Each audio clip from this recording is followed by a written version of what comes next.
Joel and Ethan Coen are two of the most original of contemporary filmmakers. Since their debut in 1984, they have revitalized genres. Film noir with Blood Simple, madcap comedy with Raising Arizona, and the gangster epic with Miller's Crossing. In 1991, their film Barton Fink won unprecedented Best Film, Best Director, and Best Actor awards at the Cannes Film Festival.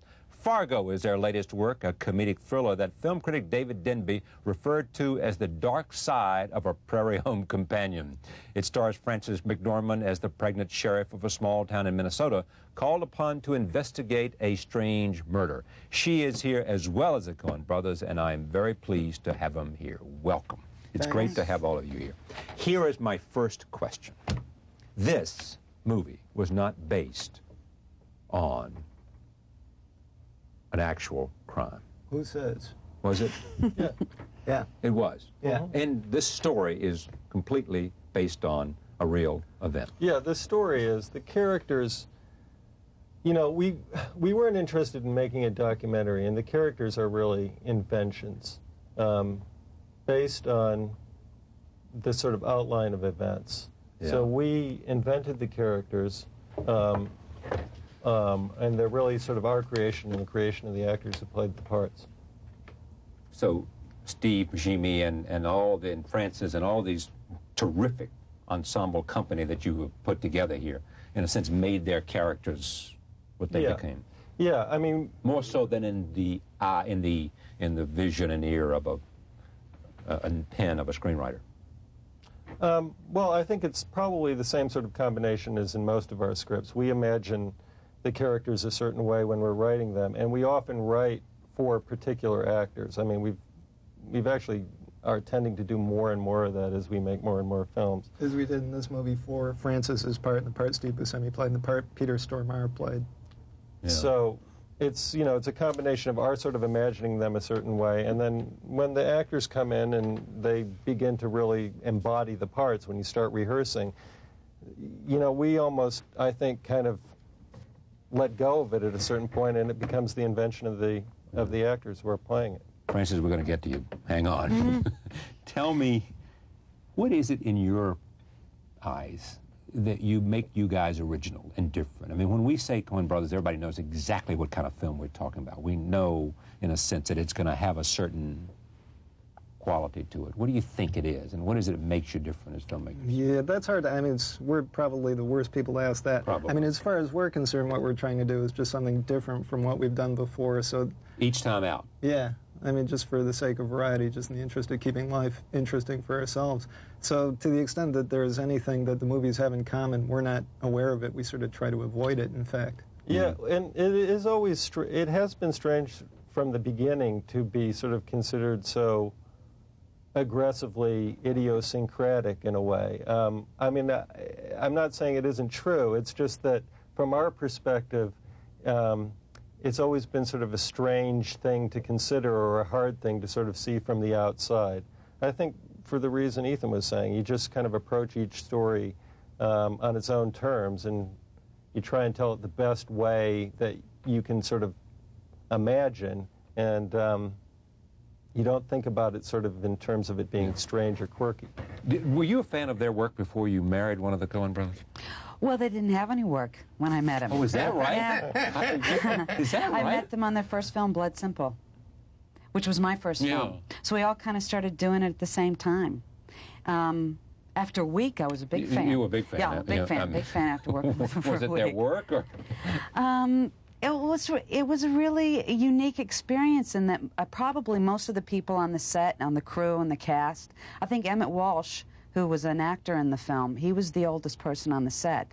So it was, you know, it was kind of a lot of people starting what they wanted to do professionally for the rest of their lives. How is it different? I mean... Well, I'd never done a movie before, so I didn't have anything to compare it to. But you have now. Theater. How is it different working with them? There's no tension on their sets. I mean, obviously, there's the tension if a major problem comes up, but it's kind of just like hanging out, and you end up with a movie at the end of it. But I think it's because they collaborate together from the very beginning of the writing process that everybody feels like it's a collaborative effort. Tell me about your character in this movie. What do you want to know? Well, I mean, I've seen Fargo, obviously, and everybody is talking about it. I mean, it's a wonderful film, but you know that, and critics have said that. I think maybe it seems strangely exotic to people because you haven't seen it on screen before. Haven't seen what? No, Minnesota. Minnesota. The landscapes, the flatness dialect, and the music and of the dialect. You can feel the coal. I could. You know. And the dialect was the most striking thing, the way people talk. Yes? Yeah, it's a music, but it's in the script because they're from there. I know, I was going to say, did you want to do the film about Minnesota, from Minnesota? I mean, is Minnesota a character in this film? Oh, yeah, I think very much so. In our minds it was. I think, yeah, that was one of the big attractions to us about this. It was doing a movie about the place we grew up in. And also, you know, it's also talking about the sort of rhythm of the speech and the way people talk there. I mean, that's frequently a way that we sort of get into imagining characters when we're writing them. It frequently starts with the way they talk. Ethan, set this up. This is a scene in which France's character, who is a sheriff of Brainerd, investigates a crime scene where this car had gone off the road and snowy strip of, you know, it's just morning sickness. Set up this scene for me before we take a look at it for the audience at home who haven't seen the film and clearly would want to, will appreciate the scene more. Yeah, this is pretty much the introduction of Fran's character. Fran is the chief of police of a small town in rural Minnesota, and she's been called to investigate the site of a triple homicide, which we, the audience, have seen the whole sort of setup and the perpetration of the crime. A state trooper has been killed, and two people who we, the audience, know were just sort of innocent passers-by. And we see Fran here sort of reconstructing the crime from examining the scene. All right, roll tape, here it is. Here's the second one. It's in the head and the hand there. I guess that's a defensive wound. Oh, yeah? Where's the state trooper? Back there a good piece in the ditch next to his prowler. Okay. So we got a trooper pull someone over. We got a shooting. These folks drive by. There's a high-speed pursuit. Ends here, and then this execution type deal. Yeah. I'd be very surprised if our suspect was from Brainerd. Yeah. And I tell you what, from his footprint, he looks like a big fella. You see something down there, Chief? No, I just think I'm gonna barf. Jeez. You okay, Margie? Yeah, I'm fine. It's just morning sickness. Well, that passed. Yeah? Yeah, now I'm hungry again. Oh, there it is. I guess I should have mentioned when I set it up that Fran's character is also 7 months pregnant. Yeah, exactly.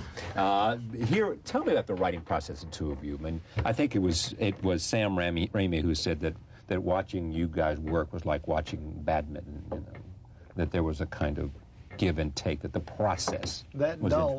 dull, yeah. Badminton is not my favorite sport either. It's a very genteel sport, isn't it? Actually, it is true that in terms of writing, we do sort of, writers who collaborate sometimes split a script up, and one does one scene, one does another, and then somehow they graft it together. We, in fact, don't work that way, but just sort of talk each scene through, back and forth. And how much does the actor add to it? Francis? Well, they cast really well. And what's interesting about working with them, as opposed to other directors I've worked with, there's not a lot of improvisation. You stick to the script because you want to. It's really well written. It's kind of like a play. So I think a lot of it has to do with the casting. And because they write for so many actors they know. Yeah, but I think it's Nick Cage who said that it was difficult to work with you guys because you pretty much set the character that you wanted, you know, and then therefore you cast who fits, which, as you said, casting is a huge part of it, not so much having the actor define the character. Does that mean you agree, or does that mean well, it's I think in Nick's case, Nick's got a, I understand why he said that, actually. In Nick's case, he's got such a fertile imagination, you know, and he, you know, all kinds of wild stuff occurs to Nick. At least this was a while ago that we worked with him, but all kinds of wild stuff occurs to him when he's on the set, and I think in Raising Arizona, to a certain extent, it was our job to kind of sit on that a little bit, which, to tell you the truth, I'd much rather sort of edit an actor than have to sort of kick him to get, to sort of stimulate that kind of thinking. It was a lot of fun working with him, but it was kind of editing. But you'd rather do that than have to jumpstart. Yeah, absolutely. Yeah. You also spend a lot of time, I'm talking a lot about process here, but it's interesting because you're different, a lot of time on preparation. I mean, you really, I assume it's cost effective, and that's part of the reason you do it, yes? Yeah, I mean, we, come from low-budget filmmaking and are still practitioners of it. And, when we first started out doing Blood Simple, where we were doing a movie for less than $1 million, you had to be able to say to the designer, for instance, we need this wall and this wall, but not that wall. And in order to be that precise in terms of sort of shepherding your resources and getting the most bang for your buck, we really had to thoroughly sort of think out how we were going to shoot each scene. And to a certain extent, the way we work now is still kind of a product of that mindset. Right. Also, I mean, in terms of doing, well, certainly not so much in the case of this movie, but our previous one was sort of heavily an effects movie, which you have to pre-plan, I mean, to a large extent, again, more than we had to in this movie, which was, there wasn't much in the way of effects, virtually nothing in the way of visual effects. Did you, your movies make money? Well, it's, some of them have, and some of them Depends on haven't. who's keeping the records. Yeah, exactly. As Art Bookwell said, I never would have sued Paramount if I knew it was a non-profit organization. The last one did really poorly. The last one did not. This one looks like it's going to do fine. Raising Arizona made a lot of money. Yeah. Barton Fink made a lot of money overseas and did not do well here. Blood Simple, our first movie, for the budget it was made on, made a lot of money. So on balance, actually, despite our sort of rap, most of our movies have. Could you create a movie if you decided to go for the bucks? Forget film noir, forget all this stuff, forget genre. If we were good boys. Yeah, I mean, just come on, fellows, make me a movie that's going to make me some money. Someone like Joel Silver. Yeah, that's right. Good friend Joel Silver. Yeah. Just come on, man. I'm going to give you a shot to make a movie that'll make some money. Can you do it or not?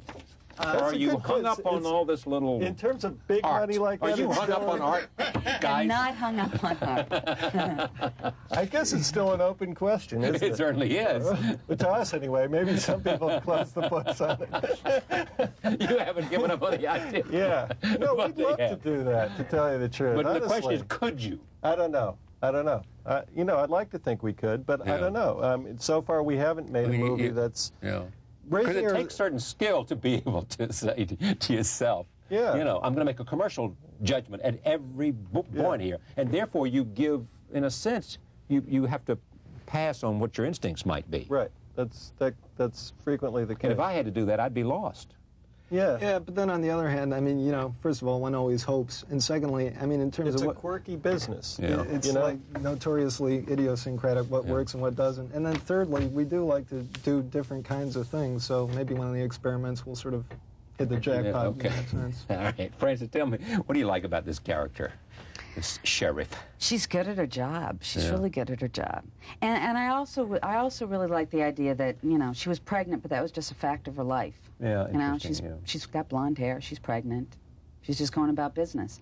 And I think that she's in her, she's extremely simple to figure out. There's not much complicated about Marge, but she's still surprising. She still surprises. How about her relationship with her husband, which is a very interesting little take? It's great. I think it's great. I mean, it's interesting because a lot of people have called it role reversals of a kind of a classic marriage situation, which I think is kind of short-sighted because... She's the breadwinner, he's the artist. Yeah, it's not that simple. They're both doing what they're good at. Yeah. John Lynch, that actor that played Norm, he and I had a kind of little actor story on the side, that they were probably both on the police force. And she was better at it. And so she moved up through the ranks because only one of them could in a small town police department. And he got to go home and do what he really wanted to pursue, which was his wildlife artistry. Even to getting it on a stamp. Which is a huge, it's a huge accomplishment for him. So I think it's great. I think at the end of the story, they're doing really well. I want to show another clip, but before I do, talk about ensemble characters. I mean, the people that come. Steve Buscemi is just terrific in this film, and others. Mm-hmm.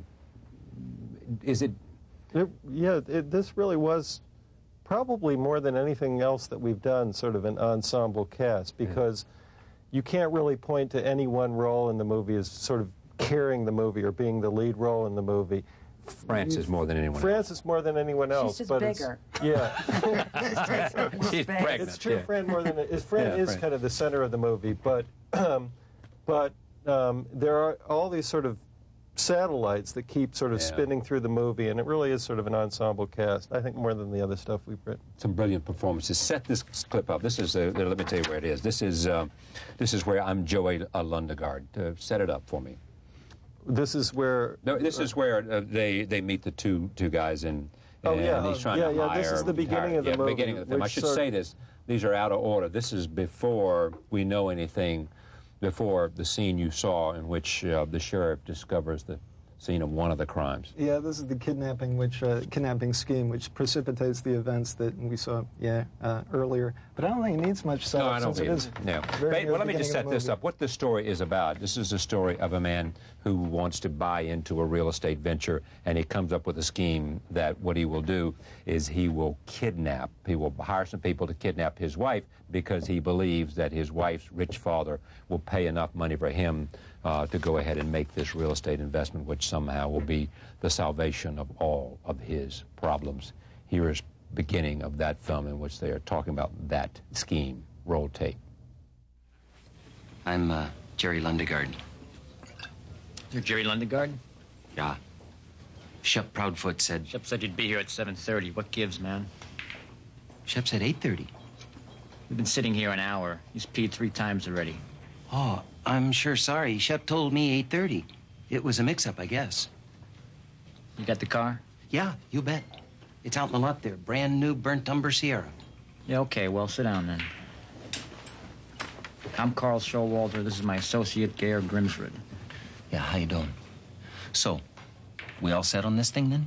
Sure, Jerry. We're all set. Why wouldn't we be? Yeah, no, I'm sure you are. Shep vouched for you and all. I got every confidence here in you fellas.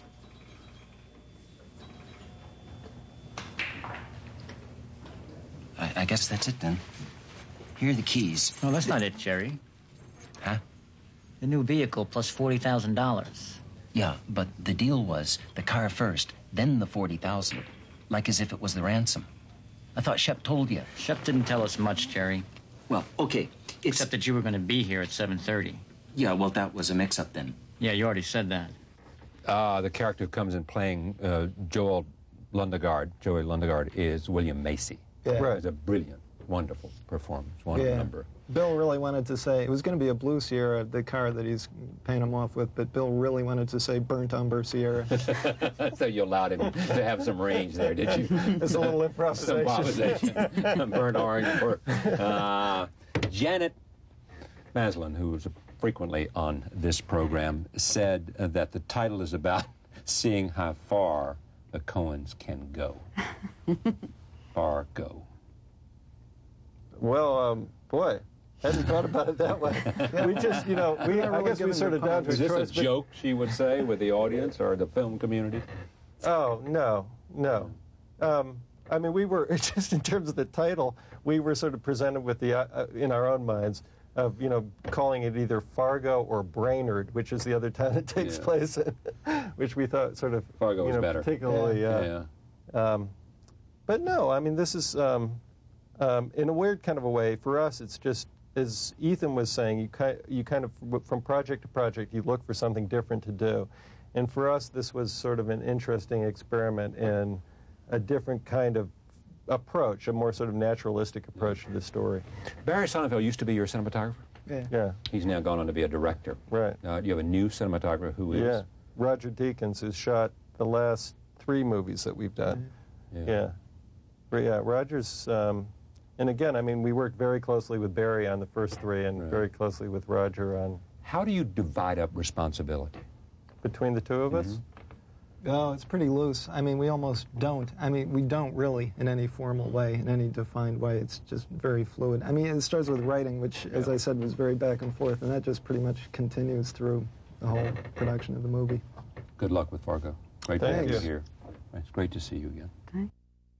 My thanks to the Coen brothers and Frances McDormand. Coming up tomorrow night, Anthony Minghella.